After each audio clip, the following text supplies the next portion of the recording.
করে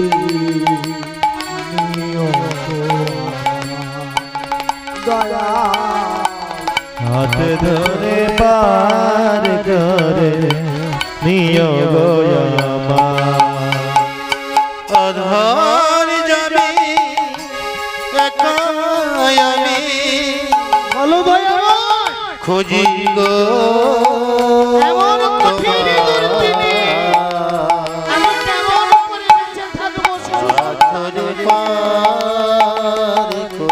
যত দুঃখ দাও প্রভু কিন্তু দুঃখ সহ্য করা ধরে পার করে নিও গো রাধা রমন মদন হরি বল হরি বল হরি বল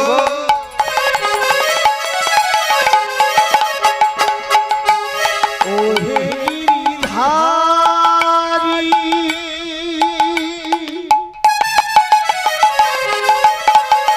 অহরহ বংশীধ্বনি শুনি গো তোমারি আর রাধা রমন মদন মোহন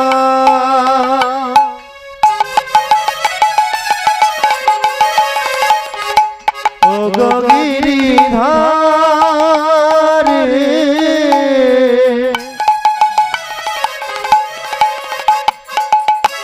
অহরহ বংশীধ্বনি শুনি গো তোমারি আর রাধা রমন হরি বল হরি বল হরি বল গিরিধারী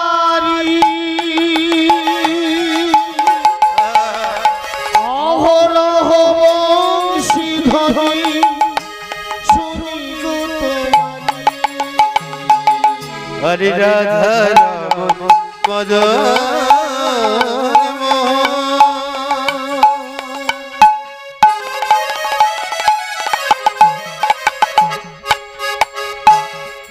ও গো গিরি হরি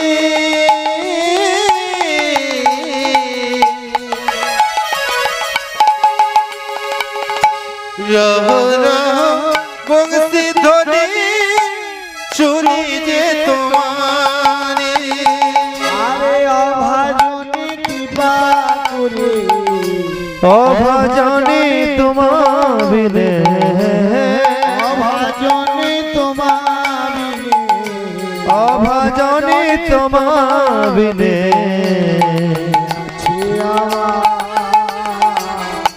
হাতে ধরে পার করে নিও গো আমার দয়াল হাত ধরে পার করে নিও গো আমার কৈলাধার যাবি একাই আমি খুঁজি গো তোমার হাত ধরে পার করে নিও গো আমার উদয়া হাত ধরে পার করে নিও গো আমার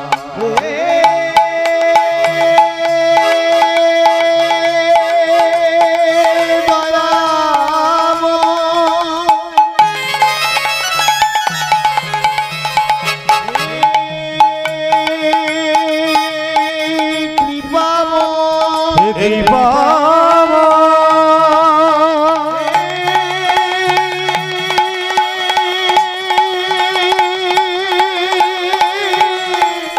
করুণা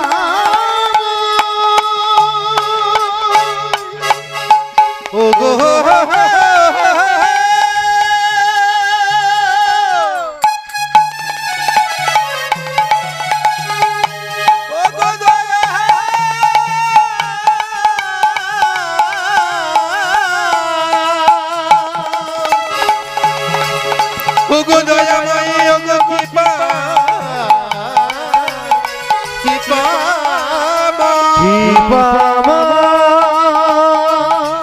তুমি করুণা করো দয়া করো তুমি আমায় আমায় হাতে ধরে পারি করে নিয়োগ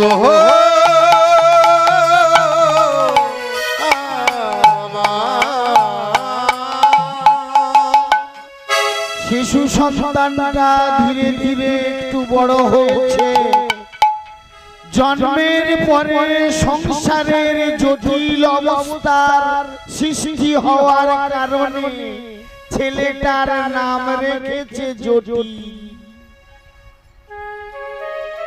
যার জন্মের সঙ্গে সঙ্গে সংসারের অবস্থা হয়ে গেল জটিল, সেই জন্য সন্তানের নাম রাখা হলো জটিল। 1 বছর বয়স জটিল, সবে দাঁড়াতে শিখেছে, চলতে শিখেছে, 1 পা 2 পা। দুটো একটা কথা মুখে উচ্চারণ হয়েছে।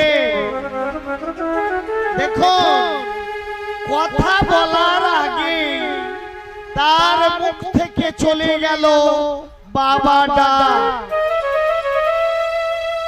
কেবল মায়ের স্নেহ ভালোবাসায় জটিল আস্তে আস্তে বড় হতে লাগলো।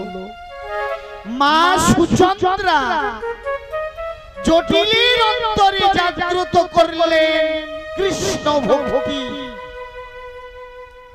প্রতিদিন জটিলকে নিয়ে কৃষ্ণ ভজনায় বসতে,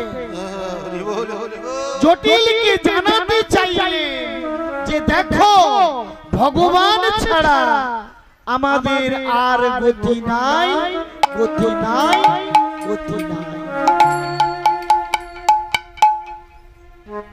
এই বিষয় সম্বন্ধে সচেতন করার জন্য মা জটিলকে প্রতিদিন কৃষ্ণ আরাধনায় বসাতেন। জটিল সত্য মা কৃষ্ণ নাম করত। হরে কৃষ্ণ হরে কৃষ্ণ কৃষ্ণ কৃষ্ণ হরে হরে হরে রাম রাম রাম রাম হরে হরে হরে কৃষ্ণ কৃষ্ণ কৃষ্ণ কৃষ্ণ হরে হরে হরে রাম রাম রাম রাম হরে হরে হরে কৃষ্ণ কৃষ্ণ কৃষ্ণ কৃষ্ণ হরে হরে হরে রাম রাম রাম হরে হরে। হরে কৃষ্ণ কৃষ্ণ কৃষ্ণ কৃষ্ণ হরে হরে হরে রাম রাম রাম হরে হরে। কৃষ্ণ নাম শুনুন, গোলকের সঞ্চিত ধন মদনাক্ষ রাধা রানী যত্ন করে লুকিয়ে রেখেছিলেন এই নাম। কৃষ্ণ ভগবান রাধা রানীকে না জানিয়ে গৌর অবতারে রাধা রানীর সঞ্চিত নাম মদনাক্ষ চুরি করে নিয়ে এলেন আমাদের জন্য। এই যে হরে কৃষ্ণ নাম, নামের মধ্যে 8টা হরে, 4টে কৃষ্ণ, 4টে রাম। 8টা হরে কে দেখুন, হরে কৃষ্ণ নামের মধ্যে কারা আছে? মহাপ্রভু বিচার করে এই নাম তৈরি করলেন, জগতে নিয়ে এলেন চুরি করে রাধা রানীর সঞ্চিত ধন। কে পেল নাম? নাম আগে পেল বসুমাতা এই পৃথিবী। হরি বল হরি বল। রাধা রানীর সজ্জিত মদনাক্ষ নাম চুরি করে নিয়ে গৌর অবতারে অবতীর্ণ হলেন নদিয়ার বুকে। শচীর গর্ভে জন্মালেন রাধা গোবিন্দের দুটি দেহ একত্রিত হয়ে গৌর অবতারে। ও মায়েরা, 3 দিন হলো ছেলেটা জন্ম নিয়েছে, কিন্তু কথা বলে না, মায়ের দুধ পান করে না। সচিমা চিন্তায় পড়ে গেল, এমন একটা ছেলে জন্মালো, আমার মনে হয় ছেলেটা বাঁচবে না। 3 দিন হলো কিছু খাইনি, চোখ মেলে তাকাইনি, এমন ছেলে কোথা থেকে এলো? চিন্তা করতে করতে বাবা নীলাম্বর চক্রবর্তীকে ডেকে পাঠালেন সচিমা। ও বাবা, তুমি একবার তাড়াতাড়ি আমাদের বাড়িতে এসো, আমার একটা ছেলে হয়েছে, 3 দিন হলো সে চোখ মিলে দেখেনি, স্তনপান করেনি। কারণ নীলাম্বর চক্রবর্তী একটু গণনা করতে পারতেন, উনি পূর্বজন্মে ছিলেন গর্গমুনি।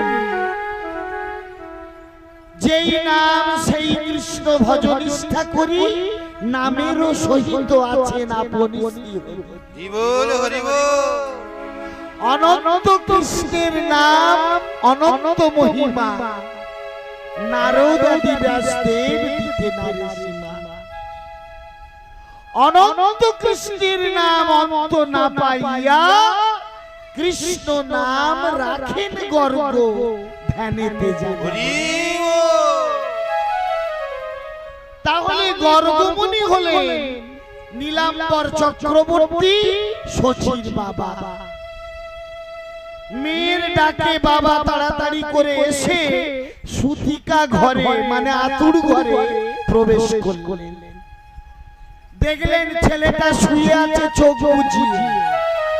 অনেকক্ষণ দেখে চিন্তা করে বললেন, এ ছেলের রোগ ধরা আমার পক্ষে সম্ভব নয়। তাই নীলাম্বর চক্রবর্তী কোথায় গেলেন?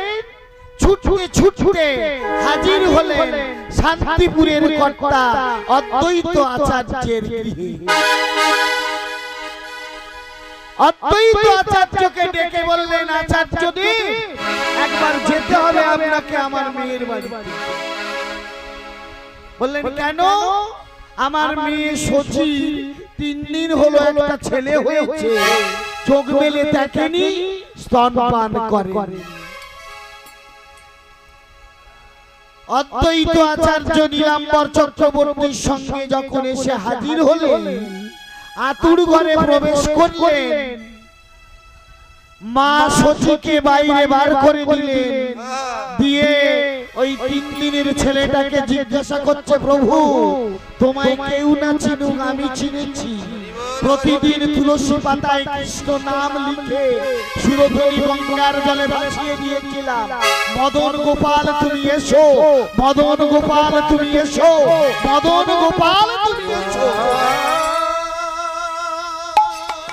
আমার ডাক বিফলে যায়নি, আমি জানি তুমি কে এসেছো।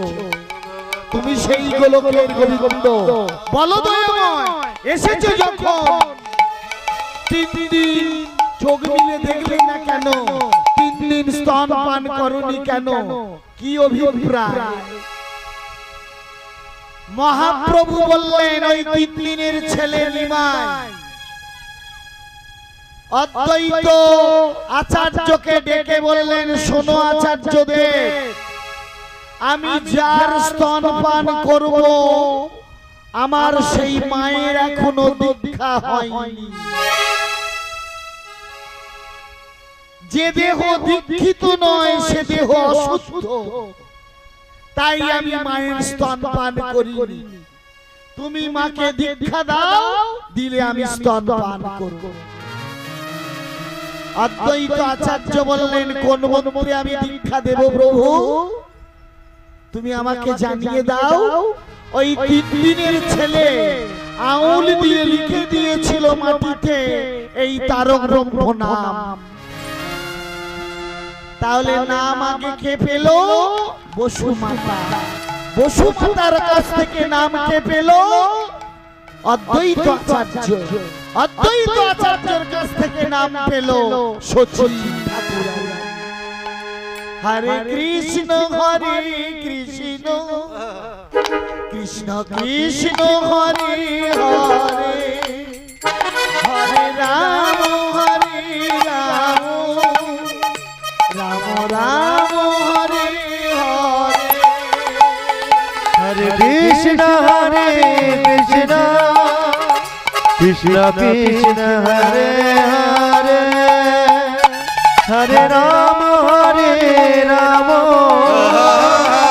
রাম রাম হরে হরে। নামের মধ্যে 8টা হরে।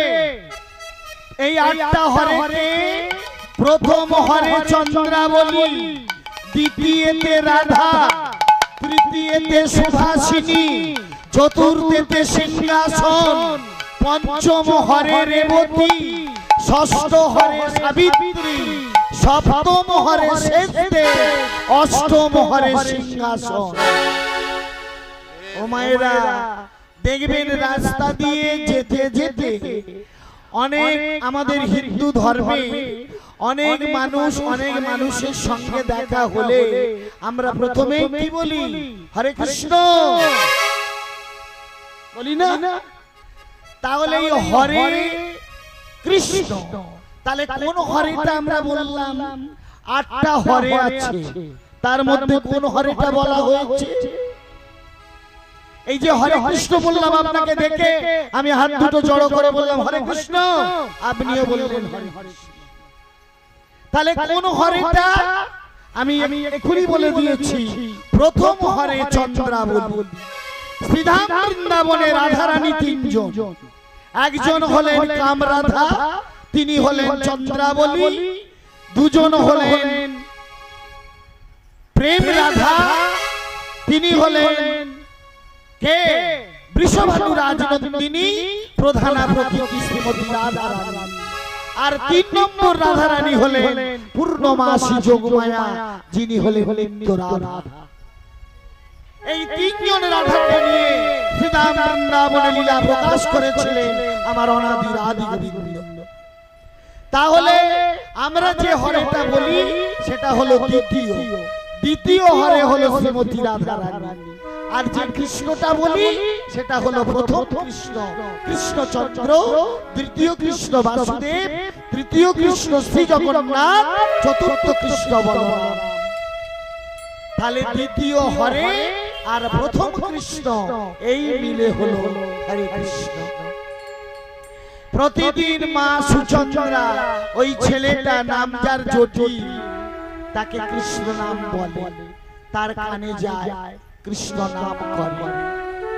দিনে দিনে আস্তে আস্তে ছেলেটা একটু বড় হয়েছে, কিন্তু দরিদ্রের সংসার, পরের বাড়ি কাজ করে জীবিকা নির্বাহ করতে হয়। তাই কি করে জানো? ছেলেটাকে ঘরের মধ্যে বিছানায় শুইয়ে দিয়ে, ঘুম পাড়িয়ে দিয়ে চলে যায় লোকের বাড়ি কাজ করতে। খোকা ঘুমালো, পাড়া জুড়ালো, বর্গি এলো দেশে, বুলবুলিতে ধান খেয়েছে, খাজনা দেবো কিসে? খোকা ঘুমালো, পাড়া জুড়ালো, বর্গি এলো দেশে, বুলবুলিতে ধান খেয়েছে, খাজনা দেবো কিসে? খোকা ঘুমালো, পাড়া জুড়ালো, বর্গি এলো দেশে, বুলবুলিতে ধান খেয়েছে, খাজনা দেবো কিসে? খোকা ঘুমালো, পাড়া জুড়ালো, বর্গি এলো দেশে, বুলবুলিতে ধান খেয়েছে, খাজনা দেবো কিসে? খোকা ঘুমালো, পাড়া জুড়ালো, বর্গি এলো দেশে, বুলবুলিতে ধান পেয়েছে খাজনা দেব কিসে খোকা ঘুমালো পাড়া জুড়ালো বড়ি গিয়েলো দেশে বুলবুলিতে ধান খেয়েছে খাজনা দেব কিসে ঘুমে যা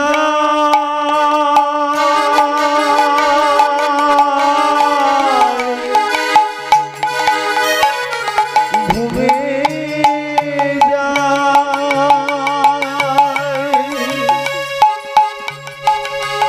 ঘুমে যা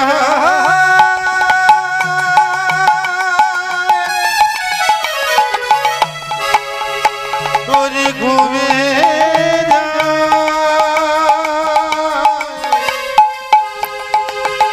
আমার খোকা ঘুমা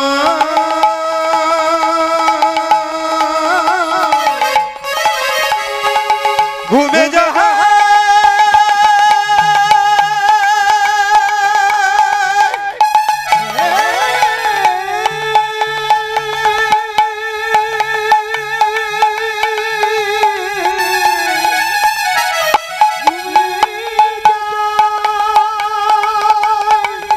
আমার মামা কি সোনা ঘুমা আমার খোকন সোনা ঘুমা ঘুমায় রে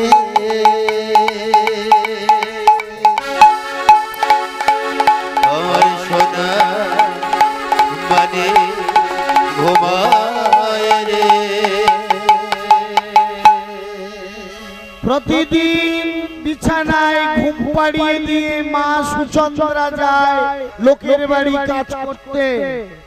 লোকের বাড়ি কাজ করলে তবেই তাদের জীবিকা নির্বাহ হবে। হরিবোল হরিবোল তাই প্রতিদিনই চলে যায় শিশু সন্তান জটিলকে ঘুম পাড়িয়ে দিয়ে আর ভগবানকে ডেকে বলে যায়, প্রভু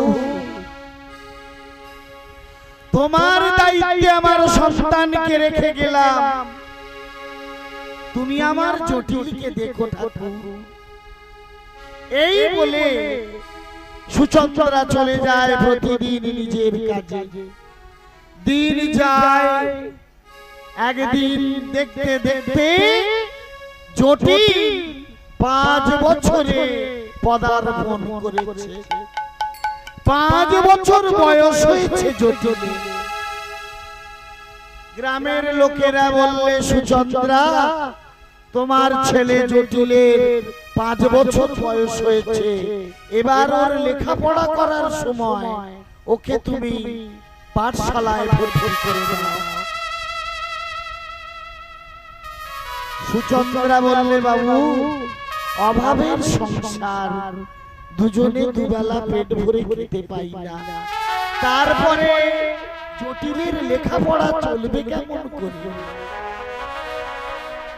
গ্রামের লোকেরা বলল, আমরা তো আছি, আমরা তোমাকে সাহায্য করব, তুমি তোমার ছেলেকে পাঠশালায় ভর্তি করে দাও। জটিলকে কি করলো জানো?